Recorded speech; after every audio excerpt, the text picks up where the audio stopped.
V.I. Lenin. Where is state power and where is counter-revolution?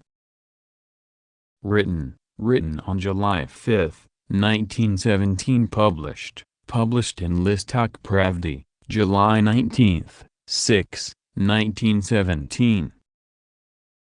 Published according to the newspaper text.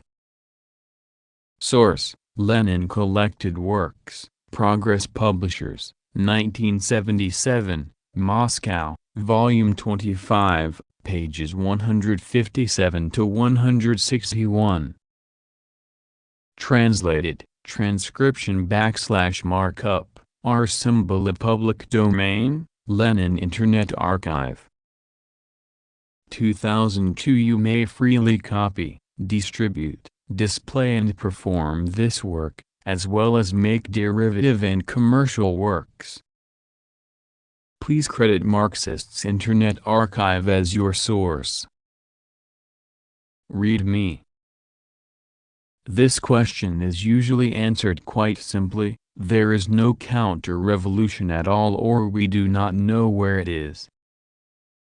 But we know full well where power is. It is in the hands of the Provisional Government, which is controlled by the Central Executive Committee, CEC, of the All-Russia Congress of Soviets of Soldiers and Workers' Deputies. This is the usual answer.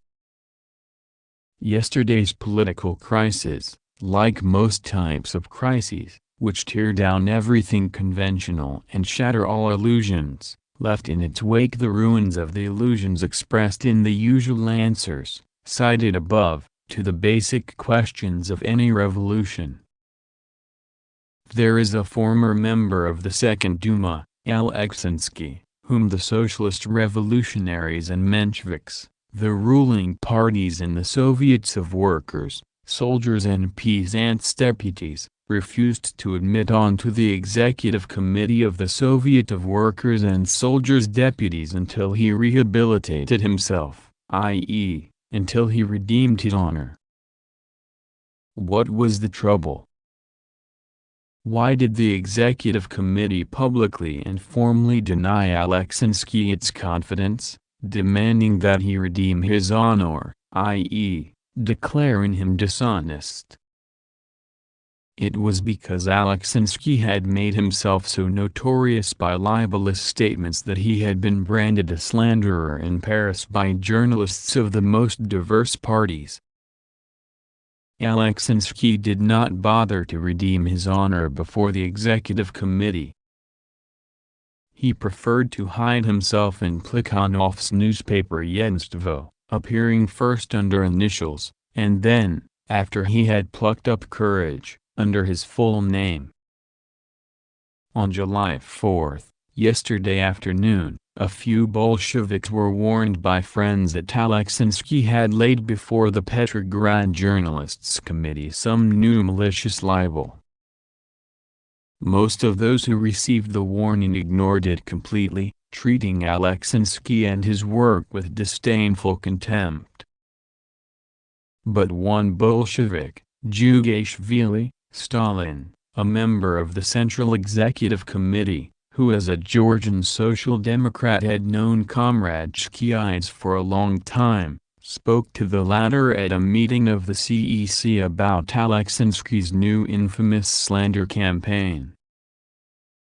This happened late at night, but Chkyaidze declared that the CEC could not be indifferent to the spreading of libel by people who are afraid of open court and an investigation by the CEC in his own name, as chairman of the CEC, and in the name of Tsereteli, a member of the Provisional Government. Chkyaidze immediately telephoned all newspaper offices, suggesting that they refrain from publishing Alexeinsky's libel.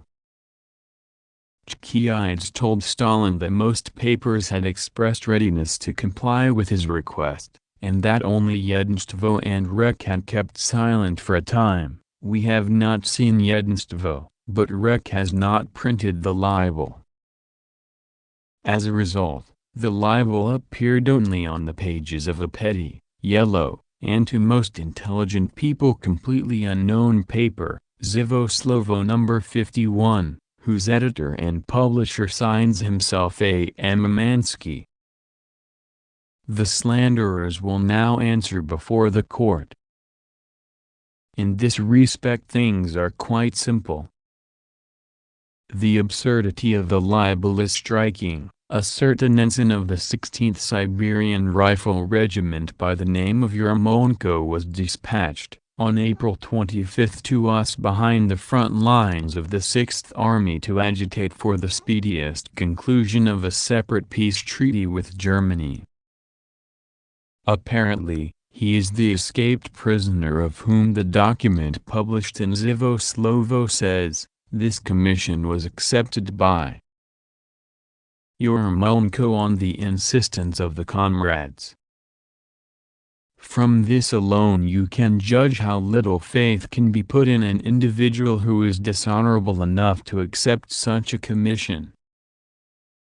The witness has no sense of honor. This is a fact. And what was the witness's testimony? He testified the following: officers of the German General Staff, Siditsky, and Lubers, had told him that propaganda of a similar kind was being carried on in Russia by a Skorupis Yotukhovsky, chairman of the Ukrainian section of the Union for the Liberation of the Ukraine, and an agent of the German General Staff, and by Lenin. Lenin was commissioned to do all he could to undermine the confidence of the Russian people in the provisional government.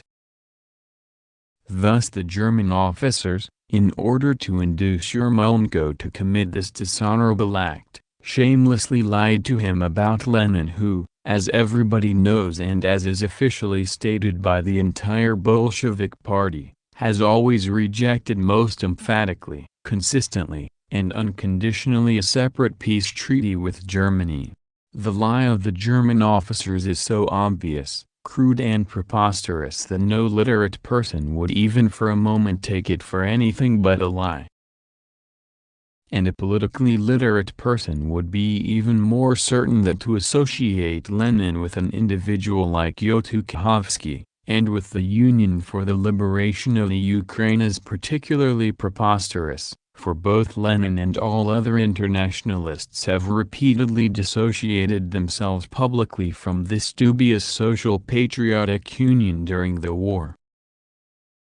The crude lie told by Yermolenko, whom the Germans had bribed, or by German officers, would not deserve the slightest attention, were it not that the document has added what it calls fresh information. It is not known by whom, from whom, how, or when received, according to which money for propaganda is being received, by whom. The document is afraid to say plainly that the accused or suspected is Lenin. The document says nothing about who is receiving it. Through trusted people, the Bolsheviks Fürstenberg, Henke, and Kozlovsky. It is alleged that there is information proving the transfer of money through banks, and that the military censorship has discovered a continuous exchange of telegrams of a political and financial nature between German agents and Bolshevik leaders. Again, such a crude lie that it sticks out like a sore thumb. If there were even a word of truth in that, then how could it happen? 1. That Henke had quite recently been allowed freely to enter Russia and permitted to leave her just as freely. 2. That neither Henke nor Kozlovsky had been arrested before the appearance in the press of information concerning their crimes. Is it really possible that the General Staff, had it actually been in possession of even remotely trustworthy information about the sending of money, telegrams, etc., would have permitted the publication of rumors about this, through the Alexinsks and the Yellow Press, without arresting Henke and Kozlovsky? Isn't it clear this is nothing but the cheap work of newspaper slanderers of the lowest order? We may add that Henke and Kozlovsky are not Bolsheviks, but members of the Polish Social Democratic Party, that we have known Henke, a member of its Central Committee, since the 1903 London Congress from which the Polish delegates withdrew, and so on.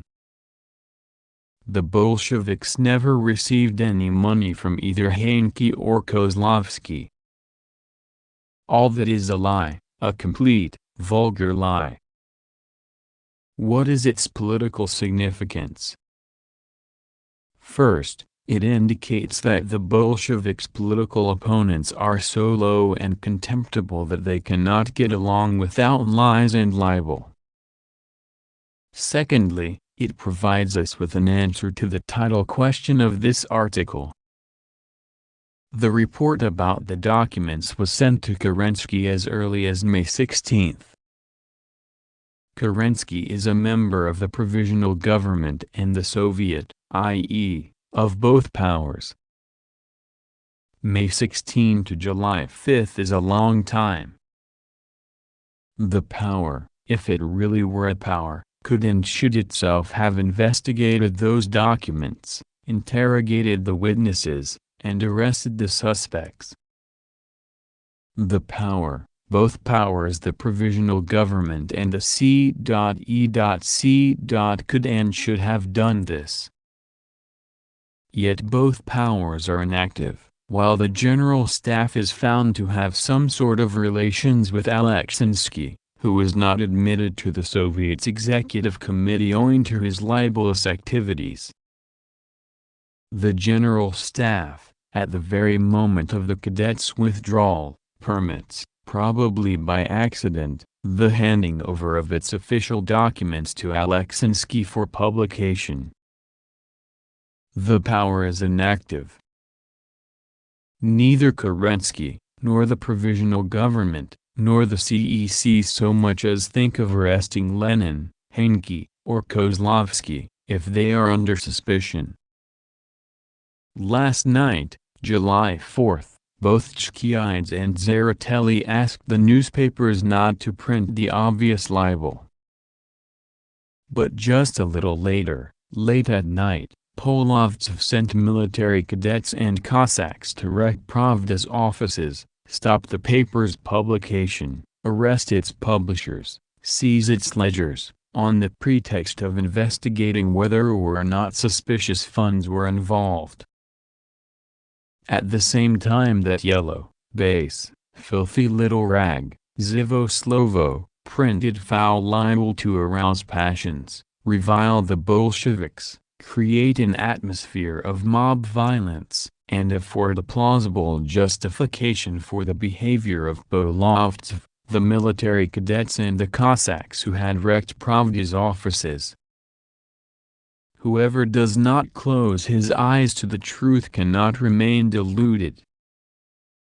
When it is necessary to act, both powers remain inactive, the CEC, because it trusts the cadets and is afraid of irritating them, and the cadets, who do not act as a power because they prefer to act behind the scenes. Counter-revolution behind the scenes, this is it, as clear as day. The cadets, certain quarters of the General Staff, high-ranking officers, as our party's resolution calls them, and the shady, semi-black hundred press. These are not inactive, these work together hand in glove. This is the soil in which pogroms, attempted pogroms, the shooting of demonstrators, etc., etc., are nurtured. Whoever does not deliberately shut his eyes to the truth cannot remain deluded any longer. There is no power, and there will be none until the transfer of power to the Soviets lays the foundation for creating power. Counter-revolution thrives on the absence of authority by uniting the cadets with certain high-ranking officers and with the Black Hundred Press. This is a sad reality, but a reality nevertheless.